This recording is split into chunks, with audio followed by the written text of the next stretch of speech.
All right, listen up. If a situation goes wrong, or if a situation turns bad, and it's not you, then it's not you.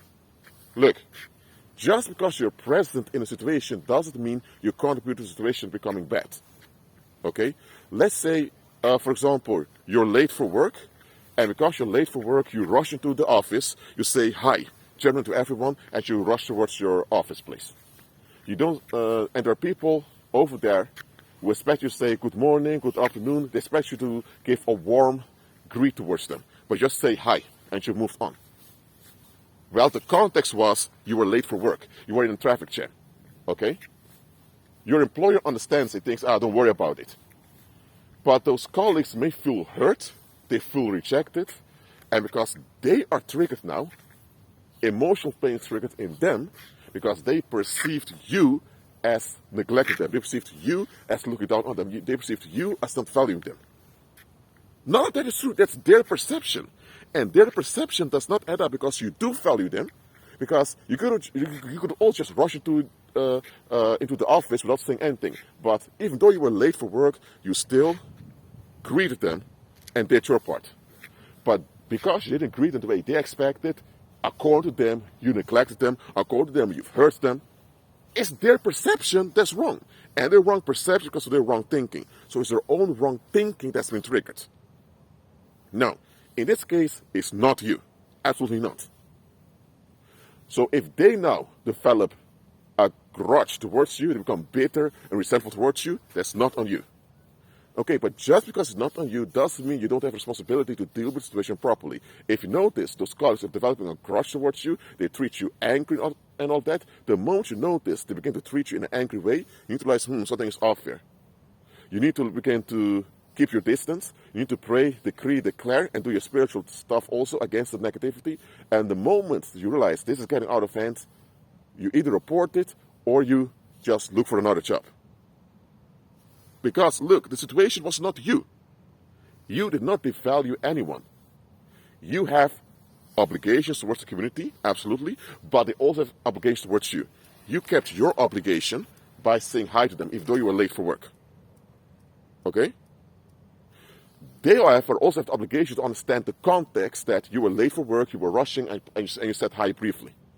If they are so emotionally and mentally unstable that they collapse because you didn't give them a warm greet, then they are the ones with the issue, they're the ones that need going to therapy, and they're the ones that need help.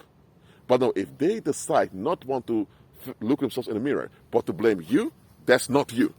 If it's not you, it's not you. But you still have responsibility to deal with it properly.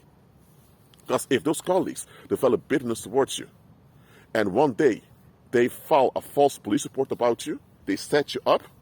Now, even when the police finds out you've been set up, and the judge will release you from all the charges, you still have to go to a courthouse, your reputation has still been ruined, and now you still have this difficult situation to deal with. Okay? Because look, sometimes we think it's not us. So it's not my responsibility. You're wrong. It's not you. It's them. Their wrong perception that they blame you for and now they asset on you. It's them. But the situation is still there.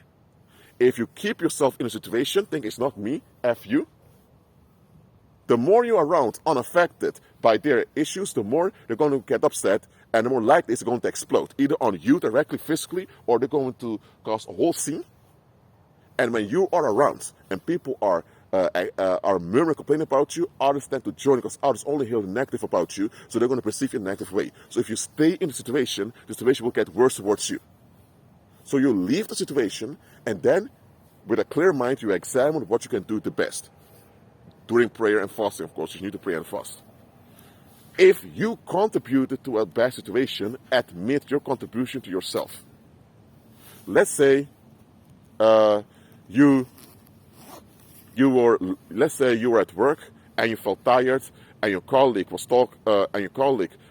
just tried to talk to you, saying, "Hey, how was your holiday?" You say, "Hey, man, I'm not interested, not right now."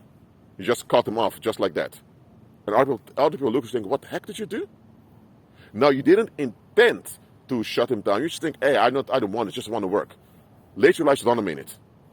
You apologize and say, "Sorry, man, I was wrong." Okay?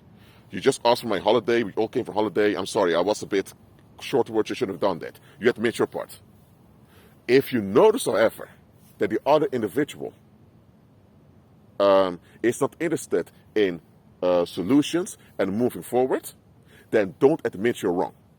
Even though you know you're wrong and you repent it, don't admit it because they're not interested in solutions. Once you admit you're wrong, they're going to blame everything on you. They're going to come after you. So also recognize when to admit you're wrong and when not. Sometimes, even though you are not a narcissist, sometimes it's better not admit you're wrong because sometimes people just want you as a scapegoat. What I'm saying is, let's say you did something wrong or you were neglectful or you did something in a bad way or in a not such a handy way. You admit your part. They have to admit their part. Everyone admits their part. Everyone works to a solution for everyone's benefit. Okay? If they want to keep holding a grudge against you because they don't want to look at themselves and do their part of the healing, then that's not on you. But even if it's not on you, you should realize, okay, this individual does want to move forward. I cannot keep them around me, or I can't put myself around them, so that because if I do that, they will always blame me and escalate on me just to feel better. I'm not a punching bag for them to dump all the issues on me. And just because I did one thing wrong one time doesn't mean they're entitled to always dump on me. So you realize this individual doesn't want to move forward, then peacefully remove yourself from the situation and go further. Look, if a situation is not on you, if it wasn't you that was wrong, if it wasn't you that caused it, then it's not you. But it is on you to deal with it in a wise way. Let's say that there's child abuse going on in a household, and everyone knows this man is beating his children at home. It's not you. You don't condone child abuse. Absolutely not. But if all of the people know this man is abusing his children and nobody intervenes, nobody calls the cops, or nobody addresses the man, nobody puts the man in his place, and nobody rescues the children, that means now that because people don't deal with it, they become collaborators what this man is doing. And once you are a collaborator, you participate in the blame of the harm that happened. Okay, if you know, for example, that children are being abused, and you don't do anything because you quote-unquote want to mind your own business. Because you think, well, it's not my responsibility, it isn't me, it's him doing it. Yes, it's him doing it, but you all as a community allow it to happen. You as a community can do something about it, and you should do something about it. If later, one of the children end up dying of suicide as a teenager, and people want to figure out why this guy committed suicide, and they figure out he was abused, and nobody did something about it, now people can look at you thinking, hold on a minute, sir. This man committed suicide. You were colleagues with his father, and you knew his father was beating his son. Why didn't you report the man? Why didn't you address the man? Why didn't none of you do something about it? We don't want to hear about your privacy bullshit. You had an obligation towards that child to make sure that child was safe. Even though he's not your child, he's still a child of the community. And you're part of the community, so you neglect your responsibility. You get me? So look, even if it's not you, it is on you to deal with it in a proper and Christ-centered way. So, take responsibility. Responsibility doesn't mean it's your fault, and doesn't mean it's on you. It simply means you do what's proper for the situation as far as you can. That's it for now. Keep on agreeing with Christ and be at peace.